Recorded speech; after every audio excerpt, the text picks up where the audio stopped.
Here is my feedback on the PTS, with some general feedback hopes for the game. Ended up being a bit of an essay. If you agree with what you read, please consider upvoting it on the forum to get it in front of the devs, link at the bottom. I absolutely love this game. I've been a 40k fan since Dawn of War, and this game absolutely nailed it as far as I'm concerned. I've amassed north of 1,500 hours across the main game and different iterations of the PTS. I'm saying this to set out two things. Firstly,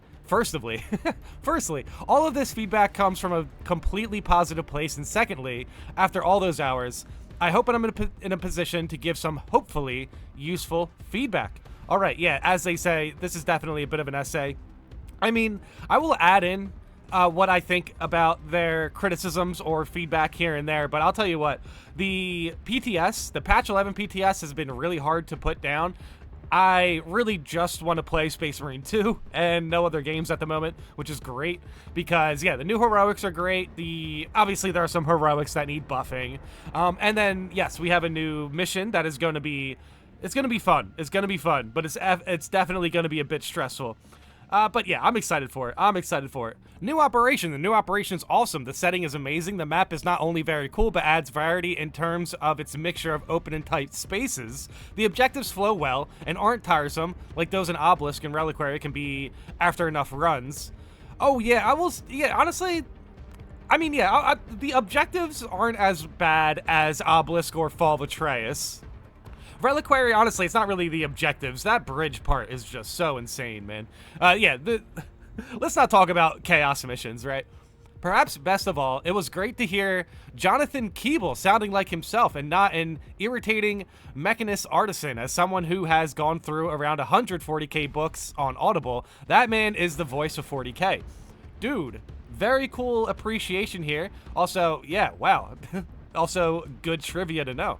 The new boss fight looks like it will be great. Having two enemies to take on will be an interesting change, and I, for one, cannot wait. New equipment. Adding new equipment types that add buffs rather than blow up is really interesting, and has a lot of potential to change up the game as further versions are released. However, I think that 25% melee damage for 15 seconds simply isn't enough to compete with a Melta or other grenades. I agree. I would either double the buff or double the duration. I would say double the duration. It's kind of weird to, 15 seconds. Yeah, sometimes it's shorter than you think in a fight. Some other ideas you might consider for future versions could be a buff to attack speed. That would be interesting. A buff to charging time. A buff to reload time. And obviously a range damage equivalent to the current one. Interesting. Yeah, we will see. As far as the new equipment goes, the new melee buff, it does stun the enemies that are around you, and that's pretty much where I found its usefulness, is basically in those melee moments where you just want everything to stun around you. Yeah, just use it, you get a nice melee buff. Make sure you go with a very strong melee attack, because yeah, I agree, 15 seconds, it should be closer to like 30 seconds, something like that maybe.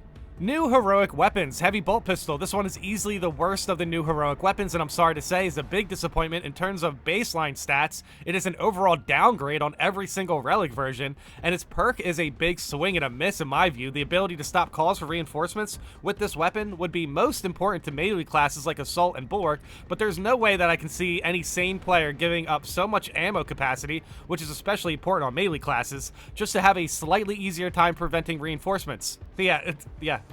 Yep, not much to add there. After all, it is not that hard to cancel reinforcement calls with the existing weapons, and it's not that bad when you fail to do so, meaning this weapon pays a huge cost in stats for an extremely limited benefit. Yes, 100%. I know that a full rework is likely unrealistic in this time frame, but I would, at the very least, give it as much ammo as the Cathalamor Crusade variant, 8+80, if not more, and buff its accuracy, 100% buff its accuracy. Dude, the accuracy on this weapon is so pathetic, dude. I feel like when it comes to heroic weapons, they really should feel better than relics.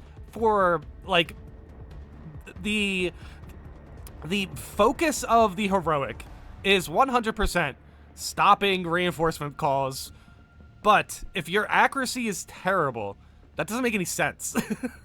Does not make any sense. If the focus of the weapon is like a very clean shot, why doesn't it have good accuracy? That doesn't make any, like, seriously. Yeah. All right, let's calm down. I don't want to crash out over the heavy bolt pistol right now. Even then, I can't see any players choosing it without an additional incentive, maybe a further buff to damage. Yeah, I agree. It should have more accuracy and more damage. Again, I just don't understand why heroics have stats that are underwhelming. That just shouldn't be the case. They should be good all-around weapons. But yeah, like, if you want to get even more headshot damage, then go to Relic if you want something specialized. You know what I mean? Like, Heroics should just be good. There shouldn't be a stat on Heroic that's underwhelming, especially if it's one of its main stats, like accuracy. Insane, dude.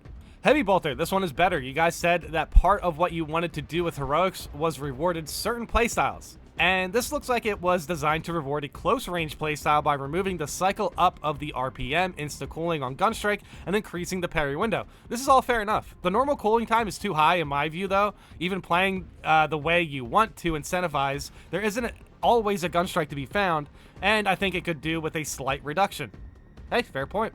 I like the weapon. I think it looks cool. But yeah, those are definitely fair points about the underwhelming part of the Heroic Heavy Bolter.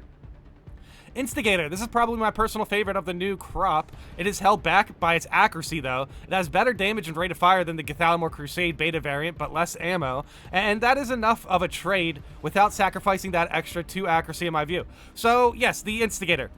Very good weapon. Poor Vanguards who cannot regenerate their ammo, because this weapon can potentially be a game changer for them. Vanguards can basically turn into like mini snipers with the Instigator. It's pretty interesting. But yeah, if there's not a lot of ammo or ammo regeneration, Vanguards are going to be dumping a lot of the ammo. Compared to Cathalamore Crusade Alpha variant, it has much worse accuracy and a lower headshot modifier. I would buff the accuracy to 6 personally. This leaves Cathalamore Crusade Alpha as the highest damage considering headshot multiplier and the highest accuracy version with the lowest ammo. Makes Cathalamore Crusade Beta the lower damage, higher ammo variant, and leaves the heroic version in a sweet spot in the middle. Yeah, that's fair. When I used it, I liked it. But yeah, if they buffed anything about it, that's fair. I just think it's simply a good weapon. Bolt Sniper, this is a great example of what heroic weapons should be. It requires high levels of skills to use, but rewards you massively for it. Sniper rifles aren't my preferred playstyle personally, but you guys nailed this one. Yeah, the heroic Bolt Sniper is my favorite heroic from patch 11 PTS, and yeah, it's definitely a game changer for Sniper. I cannot wait to get this one. It will likely be my first heroic to get. Power Fist. This one is tricky. I can see where you're going with it in trying to encourage a playstyle that isn't based on a small number of crazy powerful charge attacks. But the issue is that the fast light attack based playstyle just doesn't fit the Power Fist. Yeah, I kind of wanted to see the devs buff the speed of the fencing Power Fist for this one for sure. Firstly, one of the things that make the Block Fist thrust jab so insanely powerful is its reach. The power waves on those things are critical to its popularity, but the light attacks on the Power Fist have the least reach of any melee weapon in the game. If you want to encourage this playstyle with the Power Fist, you need to increase the power wave distance of light attacks at least slightly. Its baseline stats are not that compelling either. If you want players to go all in on this playstyle, I would give it the same speed as the Relic fencing version and the same strength as the block version, but increase the debuff on charge attacks to negative 75% to balance it out. Even with these changes, I don't see many players choosing it over the block version, unfortunately. Yeah, I mean, if what you're looking for with the Power Fist is to do melee damage, yeah, the block version is going to be unmatched. Pretty much, yeah, that makes sense. To me, the Power Fist is pretty interesting if you play a little bit more passively. Like if you go for gun strikes, it played really well with Bulwark because you could go for a gun strike and get a parry and get a execution very easily, intimidating or defensive mastery, that sort of thing. And yeah, and then as soon as you get the execution, you get a free gun strike, which really helps out passive playstyles because you don't have to stick your neck out for another gun strike. You can just simply trigger one and yeah, continue protecting yourself. Thunderhammer. We haven't got our hands on this one yet, so I can't say too much. Based on its stats, it's straight up upgrade to the existing fencing version. Although the Relic fencing hammer needs greater damage more than it needs higher cleaving, in my opinion. I hope that shock effect has the same duration as a full grenade. If so, you might get some bulwarks using it for a shock build. I can see this thing being fun and variety more than actual performance, though. Okay, I've seen some people talk about this weapon, and apparently this weapon is pretty good. So that's nice to see. Fencing hammers are pretty interesting, though. Maybe it's not hitting as hard as the blocking hammer, but we will see. We will see. But hey, you know what? Shock fields are great for crowd control anyway, and crowd control was kind of a bad part about the hammer. It's just very slow. So sometimes you can go for charge attacks. That might get the job done, but you can also see yourself getting chip damage from that. Yeah, it can be risky. It can be risky.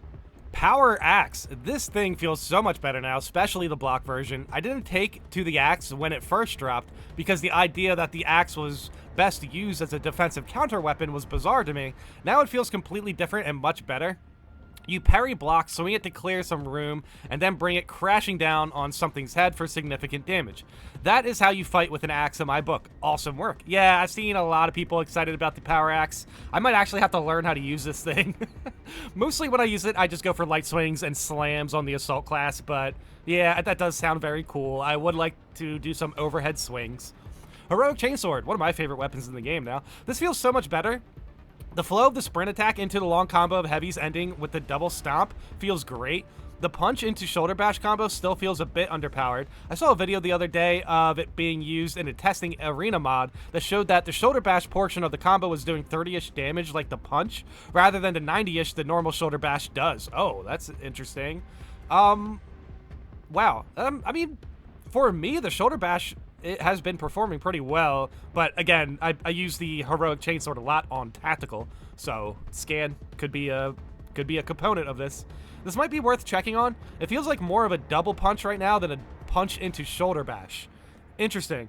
Yeah, I mean, look, honestly, with the heroic chainsword, I don't really know about the combos that well either. I really just go for light swings into heavy, and then double stomp is very good. I love double stomp.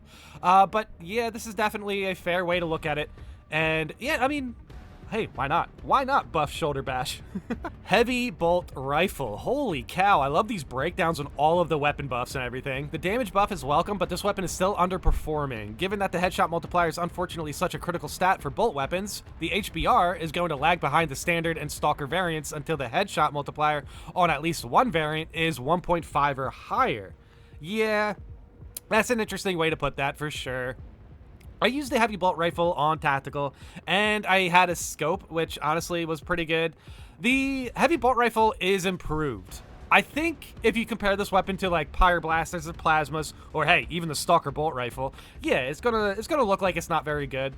But if you actually just kind of set it apart from those weapons and look at it and compare it to itself from patch 10 to patch 11, it definitely feels a lot better. So as long as you hit those headshots, you really need to hit those headshots. If you consider where it sits between the Stalker and Standard Bolt Rifle, looking at the highest performance variants, I believe at least 1.5 makes sense. Hey, you know what? I'm not disagreeing with that. I'm just saying from patch 10 to patch 11, the weapon definitely improved. it felt like a meaningful buff, is what I'm trying to say. But hey, you know what? I agree. Why not give it some more headshot damage? Stalker Bolt Rifle, 48 ammo, 2 fire rate, highest headshot multiplier, 2.3. I don't think it should be that high. Standard Bolt Rifle, 150 ammo, 4 fire rate, highest headshot multiplier of 2. Heavy Bolt Rifle, 270 ammo, 5 fire rate, highest headshot multiplier of 1.35. Looking at these three in a spectrum, you can see that the Heavy Bolt Rifle gets a pretty raw deal versus the others. Its fire rate doesn't improve much from the Standard Bolt Rifle, its ammo doesn't increase anywhere near as much as the Standard does for the Stalker, and the drop-off in headshot multiplier, which is the single most important stat for the Bolt weapons, drops off much more sharply than the Standard Bolt Rifle. Wow, is that true? Than the Standard Bolt Rifle does from the Stalker? I mean, the Stalker is still going to have further range, for sure. But okay, yeah, fair breakdown. I would buff the headshot multiplier to 1.5 at least. Interesting. Dude, yeah, I mean, look, when I was using the heavy bolt rifle, it felt really good. I still like the Combi-melta a little bit better. And yeah, I mean, 1.5 headshot multiplier for the heavy bolt rifle is kind of interesting. It would definitely make the scoped variant very good because honestly, I think the heavy bolt rifle is kind of undervalued as like a long-range weapon. So to be completely honest, if I could make sure that drop-off was buffed, like where the heavy bolt rifle actually had a longer range, I feel like that would also be pretty worth it. But yeah, the headshot multiplier is fair as well. Bolt pistol. Ah, the poor old bolt pistol. Keep buffing that thing. I don't see people dusting it off and choosing it again until it competes with the heavy bolt pistol, which is better in every way. Again, I would focus on headshot multiplier rather than base damage. So yeah, When I tried out the bolt pistol buff, I tried it out on the burst bolt pistol, which I'm not too sure if that works or not. But yeah, it is what it is. The bolt pistol is in a pretty weird spot. It's basically the auto bolt rifle of sidearms, in a sense. Combi-melta, this thing works backwards for me. I'm going to say my thoughts until after I see what they say about this. I think the melta mode should operate from hipfire and the bolter mode works as the normal one does. I also think this thing needs a buff to its headshot multiplier to at least 1.75. So there is still a trade-off versus the best normal variant, but it is not completely underpowered as it is now. All right. So, yes, a fair amount of people don't like the way this weapon operates. They don't like the way you pretty much have to zoom in to go into melta mode. I agree with this. I think if you can get used to it, you're in a good spot. But if you just can't get used to the weapon and how it works, that's fair. Here's the thing with the Combi-melta. People don't really recognize that this weapon, it's not so much the stats. For me, it's the fact that you can use the bolt rifle on a zoanthrope or a neurothrope from far away. You can, find a good position for that. And then, if you also get jumped on by a bunch of gaunts, you're not freaking out because you just have a bolt rifle, or maybe your sidearm isn't the Inferno pistol. Effectively, I think the Combi-melta kind of saves you basically a weapon, in a sense, where if you are using a sniper or something like that, you really want to see the Inferno pistol on your sidearm, right? So the Combi-melta is effectively 2 weapons in one. So, hey, you can take out that zoanthrope. And, here's another thing. I've also seen people using this weapon against bone swords with their swords up, right? Well, the melta is great against bone swords who are blocking. So you can really go with a melta, break open the bone swords, and then go for some headshots. Like, honestly, the melta part of this weapon is really good if you use it for those melta moments. If you're just saving the bolt rifle weapon for everything, you're going to be in a rough spot because it's really... The Combi-melta's... Basically, the Combi-melta's advantage comes from the fact that you really don't have to overthink any of these situations. It's just, hey, the Combi-melta works for everything. And it does. It truly does work for everything. So yeah, I can understand where people are a little bit they're undervaluing it because it's janky to use. That's fair. They don't like the damage on it, which I think the damage on it is definitely good enough, to be honest. I've noticed it kind of underperformed if you're not hitting headshots, just like every bolt rifle. So, I mean, obviously, if somebody's like, I just like the Pyro Blaster, then I'm not going to argue with you. You know what I mean? Like, the Pyro Blaster is obviously also good in a lot of situations. Pretty much every situation. The Combi-melta is similar, but you need to hit headshots. So, I guess it's... Yeah, I would hope that people start to appreciate this weapon just because I think it gives Tactical a lot of options to encounters. Like, honestly, there's not an encounter when I'm using the Combi-melta where I'm like, crap, I'm using the Combi-melta. Like, every time when I have the Combi-melta, I'm happy that I have it because it's like, I'm focusing one enemy in the air, but there's also a mob behind me. So what am I supposed to do here? Well, you can do both.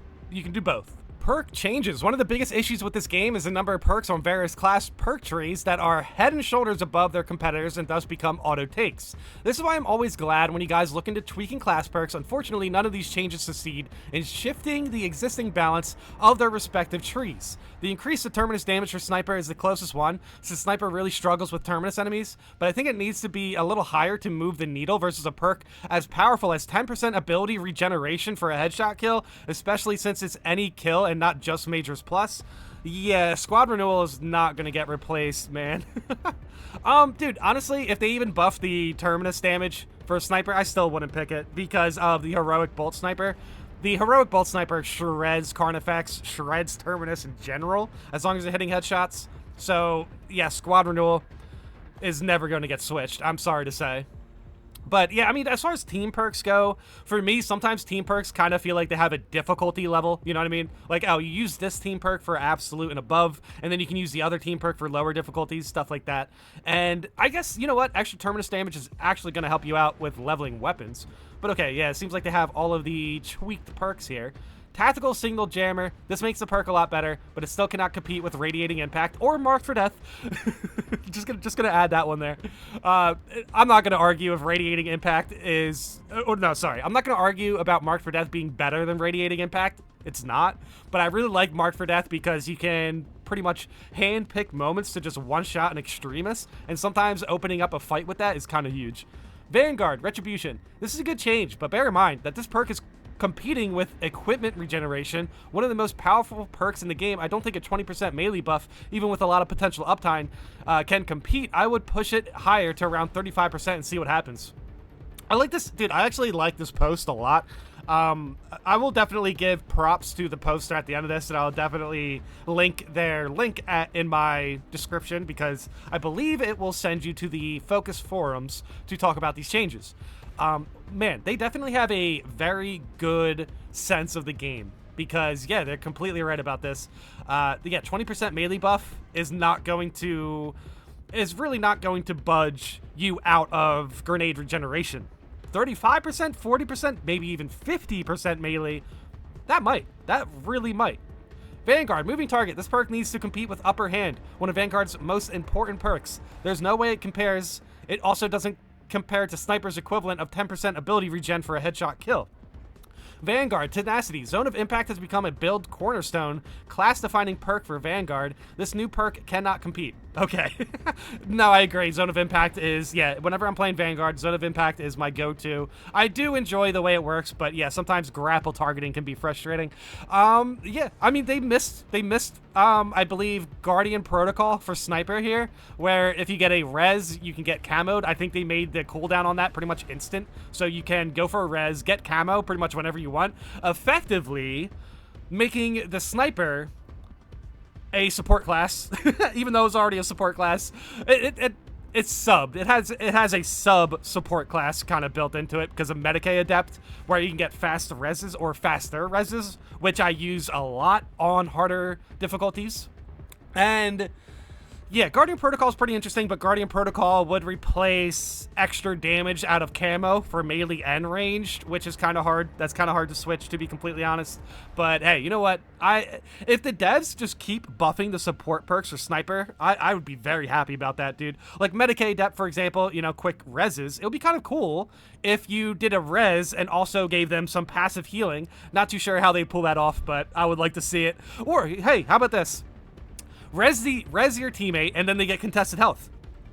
It might be too similar to Bonds of Brotherhood, but the thing is, Medicae Adept is a regular perk. It's not a team perk. So giving Sniper a mini Bonds of Brotherhood would be kind of sick, to be honest. I'd be so down for that. New sound for unparallelable attacks. So, okay. This is actually becoming a lot more controversial than I thought, because a lot of people hate the sound of it. I have to be honest, the new sound for unparallelable attacks definitely feel pretty piercing, as in, once you hear that orange cue, pretty much all of your focus goes into what actually made that orange noise, because it can be so painful to hear sometimes if you're focusing on like a bone sword and then you hear an unparallelable attack. It could be spore mines, it could be a grab, whatever, but yeah, it gets your attention, and it gets your attention fast because it's pretty annoying. because with spore mines with this thing, dude, oh my gosh, it's not like a hurting noise, but it's like nails on a chalkboard, you know, that sort of thing. This will take some getting used to, but it is a great change. Yeah, I mean, I'm not going to argue that, yeah, they definitely needed to change the sound cue. That was a suggestion we had months ago that I feel like we mentioned once, and I'm surprised the devs put it in the game, to be completely honest. Not because of us, but it's something that the devs noticed, and the game's been out for a year. So you feel like a change like this would have been a little bit sooner, right? But honestly, regardless, I'm happy to see it. Can we please add 1 to the Soul Reaper cannon on Chaos Terminators? Yeah, can we? Honestly, yeah. This is true. This should happen. That attack is so powerful that it can do serious damage before you even realize it's happening. It needs to be signaled, like the rocket launcher. Another thing on the Soul Reaper is that it can hit you through other enemies, but its visual effects will not pass through them, making it even harder to detect and react to swiftly. Pretty interesting. I could suggest a third indicator sound for grab attacks. Nah, let's just take grab attacks out of the game. let's just take grab attacks and push them out of the game. I don't know. Honestly, grab attacks with the orange cues, I think it's fine. I think that's fine. But yeah, grab attacks are annoying. they're still a nightmare and happen far too quickly for the huge impact they have, especially in later waves of hard siege or absolute, where there is a lot going on. So yeah, we've talked about this before, but yeah, with grab attacks in siege mode, the issue is basically you can't hear the queue because there's a lot going on. You can't really see the Raveners under the ground because there potentially could be even vine mines providing even more visual pollution. So yeah, it can be tough. It can be tough to find those grabs. I really hope grabs get a rework. I might not. Dude, I think we talked about it recently, but I keep seeing people mention like good points about grabs, and I kind of want to rant about them. To be honest, I'm starting to hate them. I'm starting to hate grabs, dude. But yeah, there are ways around it. Obviously, sound cues are good. Visual cues and like operations and hard stratagems are fine, but grabs in siege mode are very hard to keep track of. Also, be careful of stairs. I think the simplest way to rework them to be a little bit more fair would be to prevent the loss of contested health, or at least half of your contested health, during the grab animation. This means you still pay for your mistakes, but it at least gives you a chance to recover a bit instead of getting zeroed half health from full armor. Yeah, I honestly, with grabs, I would just straight up, yeah, just make contested health, basically keep the contested health until after the animation.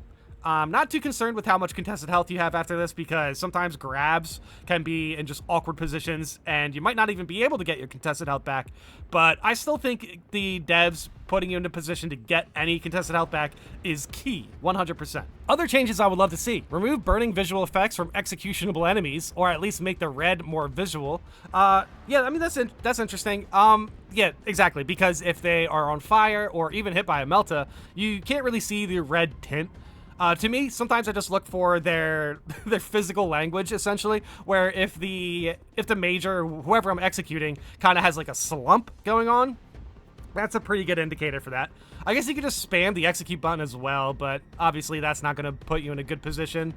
Tactical has become by far and away the squishiest class. This is understandable given the crazy damage output, but if you compare it to Sniper, don't compare it to Sniper.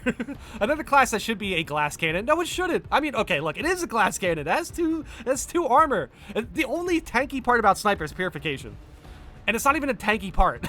It's just a Sniper being quick to patch wounds, you know? So, hey, you know what? The Sniper knows their way around Medicaid. So just let Sniper be. Relax. Tactical has so few damage reduction perks. Please at least add Conviction to its prestige perks. Wow, very good call. I like that. I like that. Yeah, if the tactical loses armor, they get like a really good health damage reduction for a bit. That's cool. I would be down for that. I think that's fair. However, for tactical, just for you guys, if you guys are curious how I play around tactical being squishy, I simply don't. I simply don't. No, I have Fortitude and Medicaid something, right? I forget what it's called, but there's a perk for tactical. There's a prestige perk for tactical that gives you even more healing from stims. It's a lot more healing from stims. It's very helpful. And yeah, Fortitude goes a long way. But I agree, tactical definitely can be in a rough position when it comes to, you know, taking damage for the most part. Please, please, please rework Tyranid Sword Warrior block stances. Just use the Combi-melta, man. It is insane that they are able to avoid pretty much 100% damage just by standing there and crossing their swords. I agree. Yeah, I agree. Late stage waves against the Tyranids become a bit of a joke, since gangs of enraged warriors just stand there and you can't do anything to them. It is immersion breaking silly. Yeah, I agree. I think, dude, honestly, when it comes to the block stances, it's pretty annoying that they made the bulwark be able to break guard if it blocks too much damage, but the bone swords don't. That's crazy. That's crazy. It's honestly not that big of a deal, but still, I think, yeah, immersion breaking is the word for it, for sure. Fair enough to give them a damage reduction when they are charging, but the damage reduction that they are able to receive is far too high. It is not a fun way to increase the difficulty of later waves. The double ammo capacity modifier only applies to base ammo, but should take ammo increase perks into account. I know there's a progression update on the roadmap. Please consider implementing some kind of title or player icon-based progression system. Maybe that is what it is. Dude, yeah, we had a lot of guesses on that one. That was tough. I'm still not even confident to say what that could be. This would reward long-term players and give new ones something to work for beyond prestiging their classes. I think like a title or something like that would be great for for like, yeah, if we have a challenge or something, that would be cool. That would be cool. It also helps a lot with matchmaking by giving you a sense of how experienced the players are. I mean, that's fair. Beyond level and prestige, I think level and prestige is close enough.